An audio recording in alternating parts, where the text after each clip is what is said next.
Hello दोस्तों, स्वागत है आप सभी का हमारे YouTube चैनल टॉपर्स मार्कशीट में। दोस्तों, पिछली वीडियो में हम लोगों ने चर्चा किया था ये ग्लोबलाइजेशन क्या होता है। आज उसी को हम लोग आगे बढ़ाते हुए ये सीखेंगे कि ग्लोबलाइजेशन के लिए कौन से फैक्टर जिम्मेदार है, ऐसे कौन से फैक्टर्स हैं, ऐसे कौन से कारण हैं जिन्होंने ग्लोबलाइजेशन को पॉसिबल बनाया है। तो आइए सीखते हैं इन बातों को। दोस्तों, अगर हम लोग ठीक से विचार करें तो ऐसे 3-4 कारण निकल के आएंगे जिसने ग्लोबलाइजेशन को पॉसिबल बनाया है। इनमें से पहला कारण होगा तकनीक यानी टेक्नोलॉजी। तो आइए समझते हैं कि तकनीक ने किस तरीके से ग्लोबलाइजेशन में मदद की है। दोस्तों, अगर आप पहले का समय याद करें उस समय अगर आपको किसी को संदेश भेजना था, इंफॉर्मेशन भेजना था, तो आप कैसे भेजते थे। बहुत पहले तो आपने भी वो गाना सुना होगा ना, कबूतर जा जा जा। यानी अगर किसी को चिट्ठी भेजना था, लेटर भेजना होता था, तो कैसे भेजा जाता था। दोस्तों, गला थोड़ा खराब है इसलिए थोड़ी सी प्रॉब्लम हो सकती है आवाज़ में। दोस्तों, अगर उस समय किसी को चिट्ठी भेजना होता था तो कैसे भेजते थे। कबूतर के पैरों में बांध दिया जाता था और कबूतर उड़ते उड़ते चला जाता था। लेकिन प्रॉब्लम क्या थी, आप सोचिए कि कबूतर उड़ता हुआ जा रहा है और बीच रास्ते में अगर किसी शिकारी की नज़र पड़ गई उस कबूतर पे तो उसको मार देगा, मार के पका के खा जाएगा। अब क्या हुआ कि जो संदेश वो लेके जा रहा था वो संदेश तो पहुंचा ही नहीं, बीच रास्ते में गायब। यह हो सकता है कि रास्ते में कबूतर का ही मन भटक जाए। कबूतर हो सकता है किसी कबूतरी को देख ले रास्ते में। तो आपको क्या लगता है कि वो अपना इंफॉर्मेशन लेके जाएगा या फिर वहीं पे ड्रॉप कर देगा। ज़्यादा चांस से ड्रॉप कर देगा। ठीक है, तो दोस्तों आप देखते हैं कि पहले इंफॉर्मेशन भेजना कितना मुश्किल हुआ करता था। लेकिन आज के समय में अगर आपको कोई मैसेज किसी को पहुंचाना है, भले अपना देश तो छोड़िए, अमेरिका, इंग्लैंड, फ्रांस, दुनिया के किसी भी कोने में पहुंचाना है तो आप क्या करते हैं, एक व्हाट्सएप, एक मैसेज और तुरंत पहुंच जाता है। अगर आपको किसी को फेस टू फेस बात करना है तो आप वीडियो कॉलिंग कर लेते हैं। इसी तरह से ईमेल, फैक्स, इंटरनेट ने हमारी कितनी सहायता की है। यही तो है इंफॉर्मेशन एंड कम्युनिकेशन टेक्नोलॉजी का बढ़ता प्रयोग, जिसने इंसानों की इतनी ज़्यादा मदद की है कि आज पूरा विश्व ही एक छोटा सा विलेज की तरह लगने लगा है। इस विलेज की चर्चा हम लोगों ने अपनी पिछली वीडियो में की थी। अगर आप लोगों ने उस वीडियो को नहीं देखा है तो जाके प्लीज़ ज़रूर देख लें। इससे आपको ग्लोबलाइजेशन का टॉपिक बहुत अच्छे से समझ में आ जाएगा। दूसरी तरफ दोस्तों, हम लोग ये भी देखते हैं कि ट्रांसपोर्ट के साधन, यातायात के साधनों का भी बहुत ज़्यादा विकास हुआ है। जैसे पुराने समय में यातायात के कौन कौन से साधन हुआ करते थे, नाव, बैलगाड़ी। लेकिन आज आपके पास ट्रांसपोर्ट के ऐसे साधन हैं जो आपको हजारों किलोमीटर की दूरी कुछ ही घंटे में पहुंचा सकते हैं। जैसे हवाई जहाज, बुलेट ट्रेन। बुलेट ट्रेन तो 500-600 किलोमीटर प्रति घंटे की रफ्तार से चलती है। ठीक है, तो दोस्तों आप क्या देख रहे हैं कि यातायात के साधनों में भी विकास हुआ है। आप इमेजिन कीजिए कि पुराने समय में अगर अमेजन कंपनी भारत में रहती और इसको अपना डाटा अमेरिका भेजना होता, कोई बैलेंस शीट, हजारों पन्नों का अगर बैलेंस शीट है या कोई जरूरी इंफॉर्मेशन अमेरिका भेजना है, अमेजन कंपनी को भारत से अमेरिका भेजना है, तो ये कैसे भेजती। कोई आदमी इस फाइल को अपने साथ लेके अमेरिका जाता, लेकिन इस पूरे काम में महीनों का समय लग सकता था, कितना समय बर्बाद होता। लेकिन आज के समय में क्या करना है, कुछ नहीं, बस फटाक से स्कैन किया, मेल कर दीजिए, फैक्स कर दीजिए, कुछ भी कर सकते हैं। ठीक है, तो आप देख रहे हैं कि टेक्नोलॉजी ने ग्लोबलाइजेशन को पॉसिबल बनाया है, क्योंकि अगर ये टेक्नोलॉजी नहीं होती तो बड़ी बड़ी कंपनियों के लिए संभव नहीं था कि दुनिया के एक कोने से दूसरे कोने तक, एक देश से दूसरे देश तक अपने ऑफिसेज का एक जाल बिछा पाती। इस जाल को फैलाने में टेक्नोलॉजी ने इंसानों की बड़ी मदद की है। दोस्तों, दोस्तों, दूसरा कारण क्या हो सकता है? दूसरा कारण है उदारीकरण यानी लिबरलाइजेशन।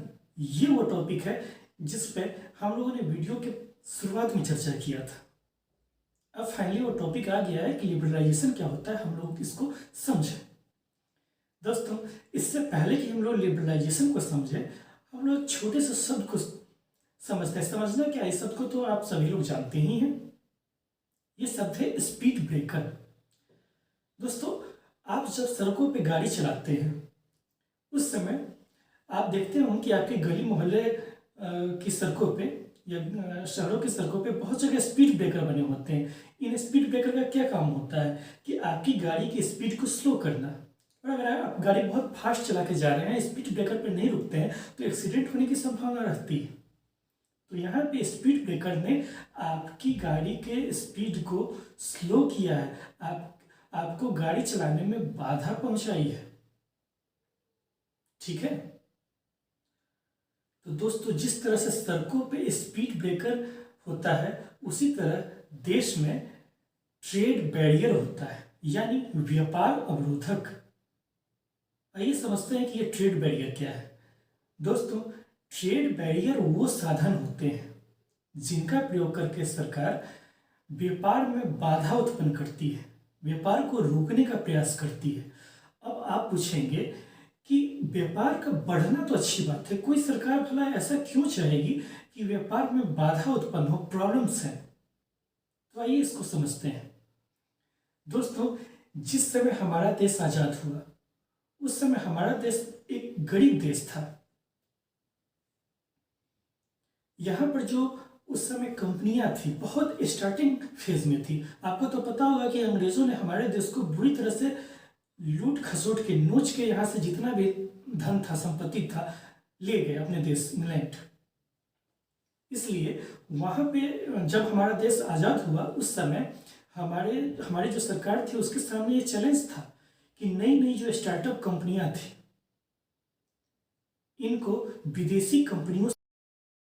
आप इमेजिन कीजिए कि भारत 1947 में आज़ाद हुआ है और यहाँ पे कोई एक नई कंपनी स्टार्ट हुई है। ये कंपनी अभी बहुत छोटी सी है। आप पौधा लगाते हैं तो पौधा पहले ही पेड़ बन जाता है, ये पहले छोटा सा रहता है, छोटा सा रहता है। तो ये जो कंपनी स्टार्ट हुई है 1947 में भारत में, 1947 से क्यों ले, आप 1960 का दशक ले लीजिए, दशक यानी डिकेड, 1970s का ले लीजिए, 80s का आप ले लीजिए। इस समय जो कंपनियां स्टार्ट हो रही थी ये बहुत स्टार्टिंग फेज में थी।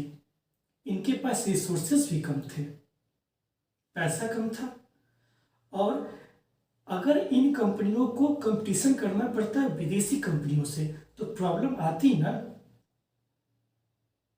आप चींटी का मुकाबला हाथी से करवाने जब चलिएगा तो चींटी हारेगी। तो उस समय हमारे देश में जो छोटी छोटी कंपनियां थी चींटी के साइज में थी, और अगर विदेशी कंपनियों को भारत आने की इजाज़त दे दी जाती तो बात वही हो जाती कि चींटी का मुकाबला आप हाथी से करवा रहे हैं और चींटी हार जाती। तो अपने देश के, भारत देश के लोकल जो कंपनीज थी इनको बचाने के लिए गवर्नमेंट ऑफ इंडिया ने ट्रेड बैरियर का सहारा लिया, यानी ऐसे रास्ते अपनाए कि जिनसे विदेशी कंपनियों को भारत आने से रोक दिया गया। बस इक्का दुक्का कंपनियों को ही परमिशन दी गई। ठीक है। तो दोस्तों, ये था ट्रेड बैरियर। यानी ट्रेड बैरियर वो तरीका होता है जिसका उपयोग करके कोई भी देश की सरकार, सिर्फ भारत ही नहीं है, किसी भी देश की सरकार इसका प्रयोग करती है। कोई भी देश की सरकार अपने देश के बिजनेस को बचाने का प्रयास करती है, अपने देश की कंपनियों को आगे फलने फूलने बढ़ने का मौका देती है। लेकिन दोस्तों, ट्रेड बैरियर भी बहुत अच्छा नहीं माना जाता है। अगर आप ट्रेड बैरियर का इस्तेमाल बहुत ज़्यादा करने लगे या निगेटिव सेंस में करने लगे तो इसका परिणाम भी निगेटिव ही होता है। उदाहरण के लिए अगर आपको देखना हो तो आप नॉर्थ कोरिया का एग्जाम्पल ले सकते हैं। नॉर्थ कोरिया ने, आपको पता होगा कि वहाँ पे एक डिक्टेटर है, किम जोंग उन। ठीक है।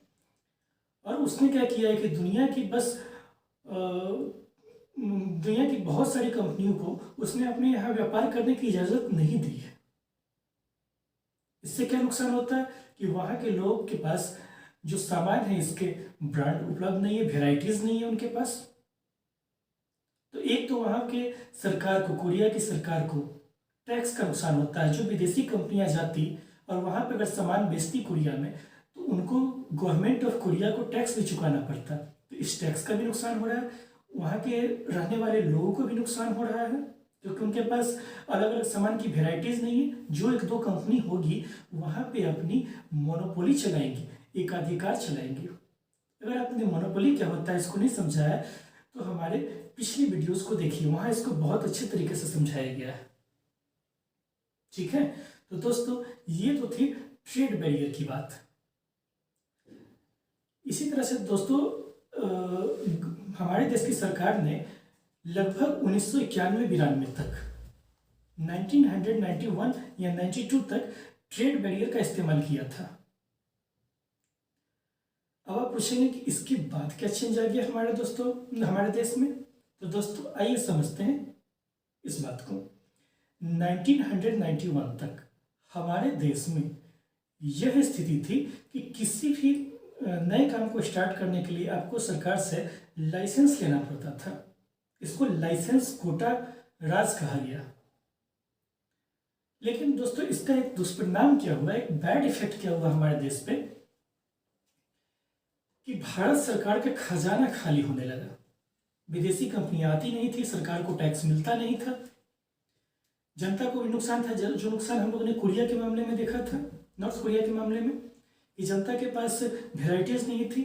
जो यहाँ की लोकल कंपनियां थी उनकी मोनोपोली थी। वो चाहे अच्छा सामान बनाए या घटिया सामान बनाए, लोगों को खरीदना मजबूरी थी। वो चाहे कम कीमत पर बेचे या ज़्यादा कीमत पर बेचे, लोगों को खरीदना मजबूरी थी।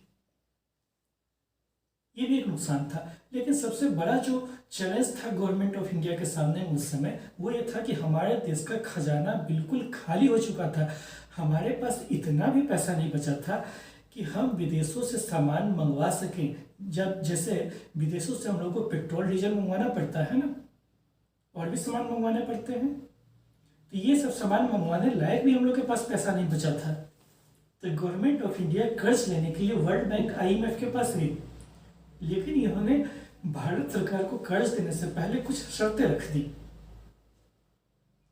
वो शर्तें ये थी कि आप अपने यहाँ से, यानी गवर्नमेंट ऑफ इंडिया भारत से, ये जो ट्रेड बैरियर्स हैं जिनमें विदेशी कंपनियों को भारत में व्यापार करने की अनुमति नहीं दी जाती है, लाइसेंस लेना पड़ता है, बहुत सारे फॉर्मेलिटीज होती हैं, पेपर वर्क करना पड़ता है, इस सिस्टम को सुधारिए, इनको दूर कीजिए।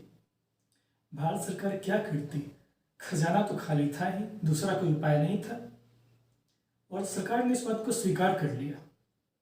और दोस्तों उस दिन हमारे देश में वो चीज हुआ जिसने भारत को हमेशा के लिए बदल दिया। आप आज जिस भारत में रह रहे हो, इस भारत को पहली बार तो आज़ादी 1947 में मिली, और दूसरी बार भारत को बदलने में इस घटना ने बड़ी भूमिका निभाई। जहां पहले लाइसेंस कोटा राज था, वहां से भारत सरकार ने अपनी पॉलिसी बदल के LPG यानी लिबरलाइजेशन, प्राइवेटाइजेशन कर लिया, और जी से ग्लोबलाइजेशन।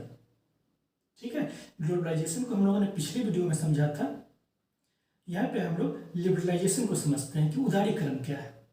दोस्तों अभी तक हम लोग ट्रेड बैरियर को समझ चुके हैं।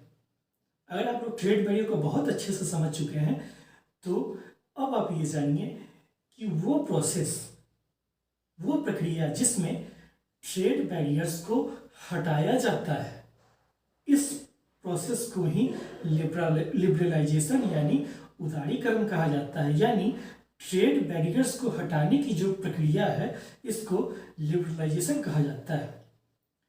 इससे ग्लोबलाइजेशन को बहुत ज़्यादा हेल्प मिलता है, क्योंकि अगर दोस्तों आप इमेजिन कीजिए कि किसी देश की सरकार ट्रेड बैरियर्स लगाती है, तो फिर अगर रोक लगा रही है तो ग्लोबलाइजेशन तो बढ़ावा कैसे मिलेगा, कैसे विदेशी कंपनियां आ पाएंगी? तो विदेशी कंपनियां आए इसके लिए तो जरूरी है ना कि जो गवर्नमेंट है वो बैरियर्स को हटाए।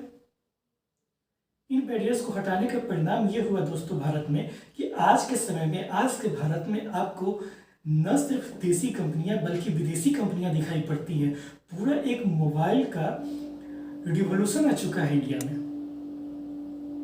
ठीक है। इसके साथ साथ आप मल्टीपल ब्रांड्स देख सकते हैं भारत में। दोस्तों ये तो थे फायदे लिबरलाइजेशन के। तो आइए हम लोग इस वीडियो के अंत की तरफ बढ़ते हैं और जल्दी से समझ लेते हैं कि आज की वीडियो में हम लोगों ने क्या सीखा है। आज हम लोगों ने दोस्तों ये सीखा कि वो कौन से फैक्टर्स हैं, वो कौन से कारण हैं जिन्होंने ग्लोबलाइजेशन में हेल्प किया। इनमें से पहला कारण था टेक्नोलॉजी, सेकंड कारण था लिबरलाइजेशन।